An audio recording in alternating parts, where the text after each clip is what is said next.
Welcome back to Blacktinidad. We have Nadia joining in on the convo, and I wanted to ask you, Nadia, what are some films or TV shows that have caused an impact on the culture or on you specifically? Oh, that's a good question.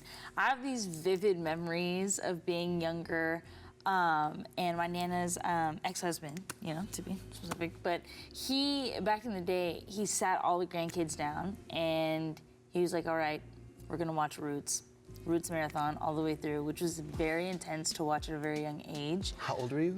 I had to have been maybe about like 9. Wow. Maybe about 9 or 10.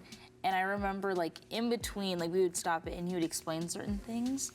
And it was very eye-opening to us, but it kind of went hand in hand with like a lot of those stories that you're told as a young person, especially as an Afro-descendant, or someone who's like African-American, right? Like the stories of like Emmett Till, right? Like I have part of my family is related to his family and are heavily involved in the Emmett Till's Foundation. And so that his story is always told in our family and always uplifted.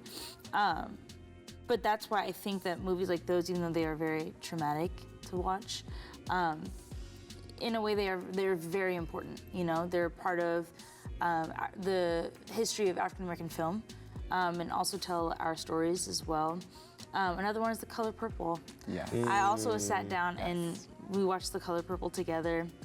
Oh my gosh, and another one, The Wiz. Oh my goodness, The Wiz. I remember we used to go up to Tahoe, my family and I, because you know I'm from the Bay, and we would go and watch The Wiz together. And I just remember that one scene in the subway. Some people will know what I'm talking about. The subway scene with like, I don't even know what it is, but it's just like the most, it's like so abstract and weird and uncomfortable, but just seeing like Diana Ross, Michael Jackson, all those like icons in a film like that was just so cool to see. So always a big fan of, you know, Black folks in films and Black writers and directors, so yeah. Iconic. Yeah, I love those. Those are my favorites. Yeah, for sure. I wanted to ask, what about social media? Do we feel like social media can have an equally just as big of an impact? I think so. I think especially with this generation, we consume a lot of our media, a lot of our news on social media. Yeah. And I know this past presidential cycle, the Democratic National Convention, it was the first time they allowed social media creators to come in and to report on what was happening. And so it gave, you know, Gen Z and millennials direct access to what was happening, and it's quicker and it's less expensive to produce. And any one of us can use our phone and really report on what's happening and share information. And that's how I get my news these days. Yeah. Through all social media platforms. What do you use it for? Yeah. Personally, I use my social media to connect with other people, to build community.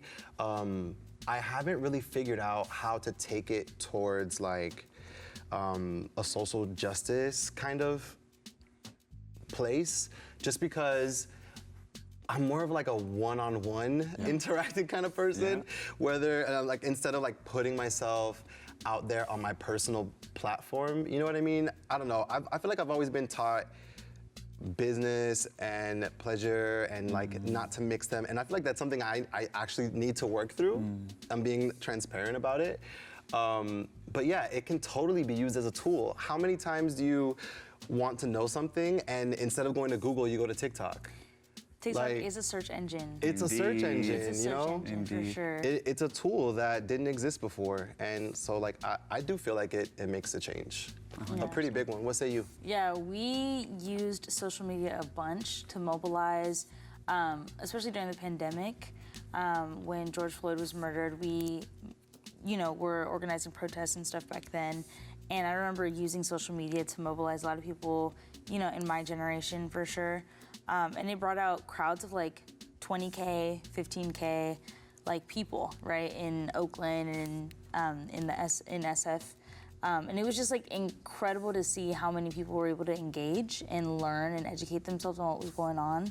And to also stay tapped in, right? Like I think it's possible for social media to mobilize people, right? But at the same time, sometimes like it can be a little performative. It makes sense that that performative aspect is there because it's literally a virtual stage. Yeah. You know what I mean? So I get that it can lean there, but I'm really glad that it can at least still be used as a tool. And what really opened my eyes to that was in 2020. Yeah. I had never seen people mobilize in that way before. Even today, looking back at that time, it almost feels surreal, does it not? It does. And that really showed me how social media can be used.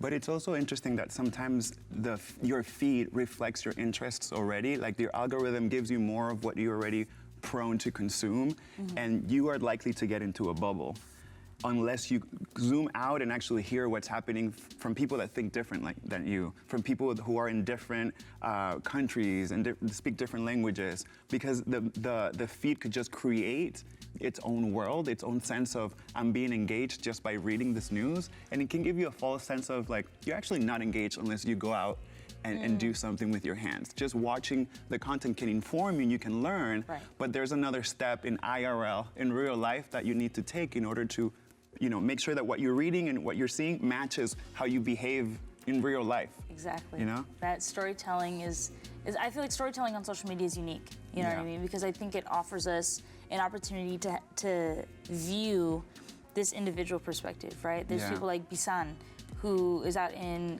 the Gaza Strip, right? Who's documenting her experience, right? And you're able to see firsthand what they're experiencing, right? So big ups to all the people on socials that are documenting that stuff. Very proud of them. 1000%. All right, y'all. We're gonna take a quick break, and we'll be right back with more Blacktinidad.